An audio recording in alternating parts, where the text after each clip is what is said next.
আসসালামু আলাইকুম। শুরু হয়ে গেছে পবিত্র মাহে রমজান। প্রতি বছরের মতো এবছরেও আমরা আয়োজন করছি ইফতারের। এই আয়োজনে অংশগ্রহণ করছে সমাজের সকল যুবকরা। তাদের এই আয়োজনে অনেকে খুশি। আপনারাও যুব সমাজকে ভালো কাজে লাগাতে পারেন। তাহলে একদিকে যেমন যুবকরা দক্ষ হবে, অপরদিকে তারা দায়িত্ব নিতে শিখে যাবে।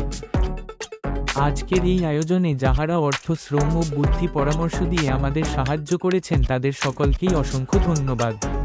রমজান মাসে 1 টাকা দান করলে অন্যান্য মাসের থেকে অনেক গুণ বেশি নেকি পাওয়া যায়। তাই আমরা যেমন নিজেদের জন্য ইফতারের আয়োজন করব, তেমনি আমাদের গরিব অসহায় প্রতিবেশীদের জন্যও এই আয়োজন আমরা করতে পারি। ভিডিওটি ভালো লাগলে একটা লাইক শেয়ার দিতে ভুলবেন না। সেই সাথে চ্যানেলটিকে সাবস্ক্রাইব করে দিবেন। এতক্ষণ সঙ্গে থাকার জন্য সকলকে অসংখ্য ধন্যবাদ।